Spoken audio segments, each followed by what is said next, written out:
Hey all, Dan here with Periodic Audio, and guess what? You're going to learn a little more physics today. That's what happens when you hang around with me. So today I'm going to talk about magnetic tape dynamic range. We talked a little bit about it on some Twitter files about how much dynamic range you get out of tape. Why is it limited? What does it do? Things like that. And really, why is it not as wide as like a digital, like a CD or something like that? And I want to cover a little bit about physics behind it. Oh, by the way, there's my motorcycle. See, yay! I ride every day. What can I say? I like it.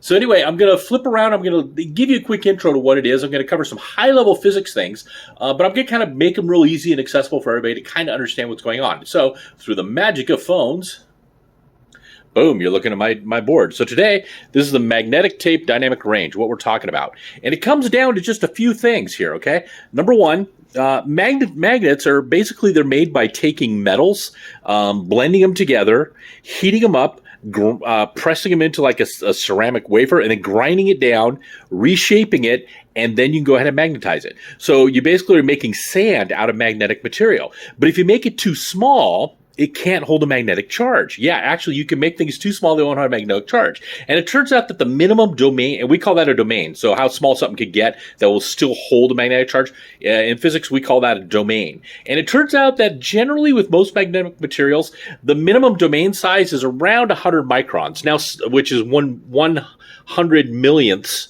of a meter. Now, some actually will go, bigger than that. Very, very few will go smaller than that. Usually about 100 microns or 100 millionths of a meter is about the limit of what you got, 0.1 millimeters. It's about all the smaller you can get there.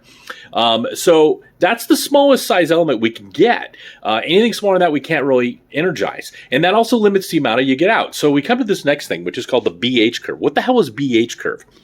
Magnetism is measured in two properties, H and B. And this red thing is the BH curve for just some random material I just kind of drew up.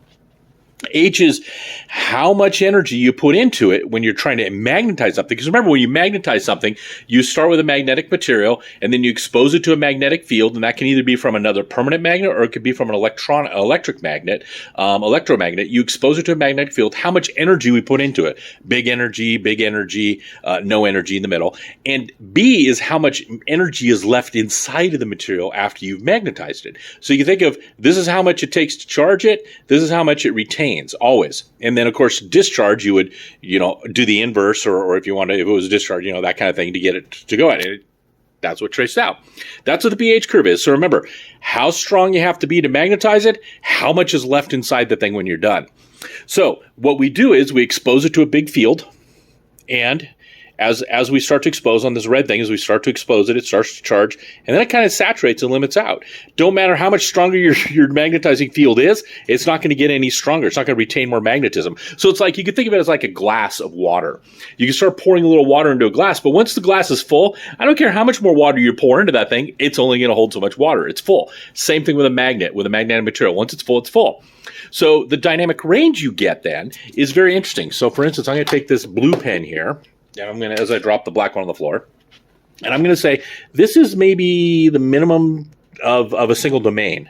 That little blue part there, that's all a single domain can do. You can hit it with as much energy as you want, be out flat forever, but it's only going to get so high because it's tiny. It can't hold a lot of water in it. You can think of it that way. It doesn't hold a lot of energy in itself. So that sets the lower limit. You can't magnetize less than that because nothing can hold it, because that's the minimum size of a domain. And of course, you can only go so high, assuming you have enough material, you can't get it beyond that. So the dynamic range then just becomes the logarithmic ratio. Again, remember we talked about dB earlier, a couple of videos ago. The range between the maximum B we can get and then the minimum for a domain. That becomes our dynamic range. And what we find is with materials that you put on tape, it's typically 70 to 80 dB. Usually closer to 70. Some rare materials can go back to 80. That's all the dynamic range you can get out of a tape.